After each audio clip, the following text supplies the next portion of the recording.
Gẹ́gẹ́ bí mo ṣe ń sọ lọ, ìwọ ọkùnrin tàbí obìnrin tó bá mọ̀ pé agbára ẹ kò ju ìṣẹ́jú mẹ́ta lọ tàbí agbára ẹ kò ju ìṣẹ́jú mẹ́rin lọ, o ò ní àrùn.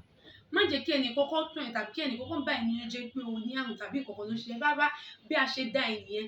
Irú nǹkan báyẹn, the only thing you have to do òun ni pé kó rí sex therapist ẹ tàbí kó try láti understand the body ẹ, kó try láti understand partner ẹ. Ṣé rí ìbálòpọ̀, mo ti máa ń sọ fún yín pé dídùn kì í ṣọ̀rọ̀ ká kàn tìbọ̀ ká yọ ká wọlé ká jáde. Rárá, ó ní àwọn nǹkan tó jẹ́ pé èèyàn ní láti mọ̀ nípa bí a ṣe lè báyàn sùn, nípa bí a ṣe lè báyàn lò pọ̀. Ìwọ tó bá dé tí mọ̀ pé o ò tún lè ṣe yẹn, pé bóyá long journey nìyẹn, get sexual enhancement. That is why we have a lot of sexual enhancement for you. Jẹ́ pé tẹ́ ẹ bá lò 30 minutes, 1 hour, you are still going, you are still doing what you want to do. Ẹ ṣì ń lọ, ẹ ṣì ń jack dáadáa lórí bed, and ẹ̀yin náà ẹ máa ṣe dànsákì. So fún díẹ̀ ẹ wá solution.